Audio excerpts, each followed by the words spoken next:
வனஜீவி எல்லைக்குள் சிக்கிய கிராமங்களின் குரல். வாழ்வாதாரம், உரிமை மற்றும் நீதிக்கான ஒரு மக்களின் வேண்டுகோள். பொலன்னறுவை மாவட்டம் வெளிகந்தை பிரதேச செயலகத்திற்குட்பட்ட 7 கிராமங்களின் கதை. இது கட்டுவன்வில, நவசேனபுர, தீவுச்சேனை, கருப்போல, முத்துக்கல், குடாபொக்கனை மற்றும் சுற்றியுள்ள கிராம மக்களின் குரல். இது ஒரு சமூகத்தின் குரல் அல்ல. இது சிங்கள, தமிழ், முஸ்லிம் என அனைத்து சமூக மக்களும் ஒன்றிணைந்து எழுப்பும் நீதிக்கான குரல். இது வெறும் நிலத்திற்கான போராட்டம் அல்ல. இது வாழ்வாதாரத்திற்காக. இது பாரம்பரியத்திற்காக. இது எதிர்கால தலைமுறைகளின் உரிமைக்காக எழும் மக்களின் குரல். 1984 ஆம் ஆண்டு முதல் இப்பகுதிகளில் உள்ள சில நிலங்கள் மகாவலி அதிகார சபையின் நிர்வாக மற்றும் கட்டுப்பாட்டு எல்லைக்குள் இருந்து வந்தன. இந்த நிலங்களில் பல குடும்பங்கள் சட்டபூர்வமான அனுமதி பத்திரங்களுடன் வாழ்ந்து வந்தனர். சில காணிகளுக்கு மகாவலி அதிகார சபையினால் அனுமதி பத்திரங்களும் வழங்கப்பட்டிருந்தன. சுமார் 25 குடும்பங்கள் அதிகாரப்பூர்வ அனுமதியுடன் காணிகளை பயன்படுத்தி வந்ததாக தெரிவிக்கப்படுகிறது. அதேவேளை வனவிலங்கு பாதுகாப்பிற்காக ஏற்கனவே பரந்த நிலப்பரப்புகள் ஒதுக்கப்பட்டிருந்தன. மகாவலி கங்கை கரையோரப் பகுதிகளும் வனவிலங்கு பாதுகாப்பு பகுதிகளும் மக்களால் நீண்டகாலமாக மதிக்கப்பட்டு ஏற்றுக்கொள்ளப்பட்டிருந்தன. மக்கள் இயற்கையோடு இணைந்து வாழ்ந்தனர், காடுகளை மதித்தனர், வனவிலங்குகளை பாதுகாத்தனர். ஆனால் இன்று கிராம மக்கள் முன்வைக்கும் முக்கிய குற்றச்சாட்டு என்னவென்றால், முன்னர் இருந்த எல்லைகளை தாண்டி சுமார் 2 கிலோமீட்டர் வரை புதிய எல்லைகள் உள்ளே கொண்டுவரப்பட்டுள்ளதாகும். புதிய எல்லை கற்கள் நாட்டப்பட்டுள்ளதாகவும், அந்த எல்லைகள் கிராமங்களுக்கு மிக அருகில் வரை விரிவுபடுத்தப்பட்டுள்ளதாகவும் மக்கள் தெரிவிக்கின்றனர்.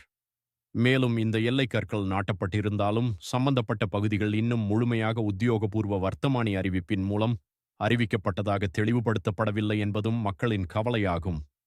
இதுவே மக்களிடையே பல கேள்விகளையும் அச்சங்களையும் உருவாக்கியுள்ளது.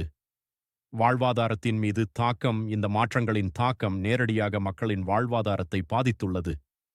சுமார் 200 ஏக்கருக்கும் அதிகமான வயல் நிலங்கள் பாதிக்கப்பட்டுள்ளதாக மக்கள் தெரிவிக்கின்றனர். பல தலைமுறைகளாக விவசாயம் செய்யப்பட்ட நிலங்கள் இன்று அணுக முடியாத நிலைக்கு தள்ளப்பட்டுள்ளன. இந்த கிராமங்களின் பிரதான வாழ்வாதாரம் விவசாயம் மட்டுமல்ல. மீன்பிடித் தொழில், கால்நடை வளர்ப்பு, சிறு அளவிலான கிராமப்புற பொருளாதாரம், இவை அனைத்தும் காடுகளை அண்மித்த பகுதிகளுடனும் குளங்கள் மற்றும் நீர்நிலைகளுடனும் நெருங்கிய தொடர்புடையவை. பல குளங்கள் மக்களின் பயன்பாட்டிலிருந்து விலகியுள்ளதாக தெரிவிக்கப்படுகிறது. இதன் காரணமாக மீன்பிடித் தொழில் கடுமையாக பாதிக்கப்பட்டுள்ளது. ஒரு கிலோ மீன் பிடித்து குடும்பத்தின் அன்றாட வாழ்க்கையை நடத்திச் சென்ற ஏழை மக்கள் கூட இன்று சட்ட சிக்கல்களை எதிர்கொள்ளும் நிலை ஏற்பட்டுள்ளதாக அவர்கள் கூறுகின்றனர். சில சந்தர்ப்பங்களில் 1,00,000 ரூபாயிலிருந்து 5,00,000 ரூபாய் வரையிலான அபராதங்கள் விதிக்கப்பட்டதாகவும் தெரிவிக்கின்றனர். ஒரு நாள் உணவுக்காக மீன்பிடிக்கச் சென்ற மக்களுக்கு இலட்சக்கணக்கான அபராதங்கள். இதுவே அவர்களின் வேதனை. கால்நடை வளர்ப்பாளர்களின் நிலையும் வேறுபட்டதல்ல. பல ஆண்டுகளாக பயன்படுத்தப்பட்ட மேய்ச்சல் நிலங்கள் கட்டுப்பாட்டுக்குள் வந்ததால் கால்நடை வளர்ப்பும் பாதிக்கப்பட்டுள்ளது. காணிசப்பா, கபூரடி, மக்களின் நம்பிக்கையோடு இணைந்த வழிபாட்டு தலங்களும் இந்த எல்லைகளுக்குள் உள்ளதாக மக்கள் தெரிவிக்கின்றனர்.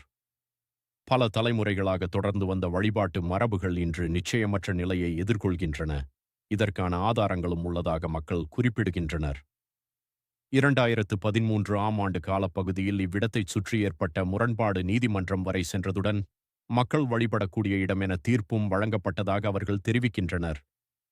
அதேபோல் காட்டு யானைகளின் பிரச்சனையும் இந்த மக்களின் அன்றாட வாழ்க்கையின் ஒரு பகுதியாகிவிட்டது.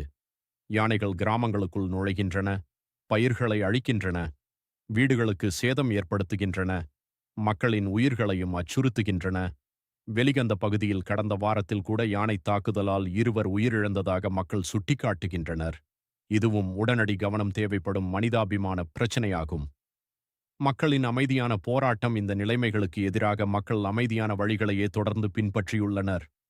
மனுக்கள் கையளிக்கப்பட்டன, கடிதங்கள் அனுப்பப்பட்டன, அதிகாரிகளுடன் சந்திப்புகள் நடைபெற்றன. மகாவலி அதிகார சபைக்கு அறிவிக்கப்பட்டது, வனவிலங்கு பாதுகாப்பு திணைக்களத்திற்கு அறிவிக்கப்பட்டது, சம்பந்தப்பட்ட அமைச்சர்களுக்கு அறிவிக்கப்பட்டது. ஜனாதிபதி மற்றும் பிரதமருக்கும் எழுத்து மூலமான கோரிக்கைகள் அனுப்பப்பட்டன. ஆனால் மக்கள் கூறுவதன்படி பல ஆண்டுகளாக வாக்குறுதிகள் மட்டுமே வழங்கப்பட்டுள்ளன. ஆட்சிகள் மாறின, அமைச்சர்கள் மாறினார்கள், அதிகாரிகள் மாறினார்கள். ஆனால் மக்களின் பிரச்சனைகள் மட்டும் மாறவில்லை. ஒவ்வொரு தேர்தலிலும் புதிய வாக்குறுதிகள் வந்தன. பதிலோ தீர்வோ கிடைக்காத காரணத்தால் இறுதி முயற்சியாக ஒரு மாபெரும் அமைதியான கவன ஈர்ப்பு ஆர்ப்பாட்டம் முன்னெடுக்கப்பட்டது. இந்த மக்களின் குரல் நாட்டின் உயர்மட்டம் வரை சென்றடைய வேண்டும் என்ற நம்பிக்கையுடன், இந்த மக்களின் நோக்கம் மோதலை உருவாக்குவது அல்ல, யாருடனும் பகைமை கொள்ளுவது அல்ல, வனவிலங்குகளை எதிர்ப்பதும் அல்ல, இயற்கையை அழிப்பதும் அல்ல. அவர்கள் கேட்பது ஒன்றே ஒன்று: உண்மையான எல்லைகள் எவை என்பதை வெளிப்படையாக ஆய்வு செய்யுங்கள். மக்களின் ஆவணங்களை பரிசீலியுங்கள். மகாவலி அனுமதி பத்திரங்களை மதியுங்கள். பல தலைமுறைகளாக வாழ்ந்த மக்களின் உரிமைகளை அங்கீகரியுங்கள். இயற்கை பாதுகாப்புக்கும் மனித வாழ்வாதாரத்திற்கும் இடையில் நியாயமான சமநிலையை உருவாக்குங்கள். இன்று இந்த மக்கள் கேட்கும் கேள்வி மிகவும் எளிமையானது. தாங்கள் வாழ்ந்த மண்ணில் வாழும் உரிமையை கேட்பது தவறா? தாங்கள் உழைத்த வயலில் விவசாயம் செய்வது தவறா? தாங்கள் பயன்படுத்திய குளங்களில் மீன்பிடிப்பது தவறா? தாங்கள் வழிபட்ட இடங்களை பாதுகாப்பது தவறா? எங்கள் மண், எங்கள் வயல், எங்கள் குளம், எங்கள் வழிபாட்டுத் தலங்கள், எங்கள் வாழ்வாதாரம், இவை அனைத்தும் பாதுகாக்கப்பட வேண்டும் என்பதே எங்கள் கோரிக்கை. ஆட்சிகள் மாறலாம், வாக்குறுதிகள் மாறலாம், அதிகாரிகள் மாறலாம். ஆனால் நீதியை நாடும் இந்த மக்களின் குரல் மாறாது. நியாயமான தீர்வு கிடைக்கும் வரை இந்த போராட்டம் தொடரும். எங்கள் மண், எங்கள் வாழ்வு, எங்கள் உரிமை. 7 கிராமங்களின் குரல், நீதிக்கான குரல்.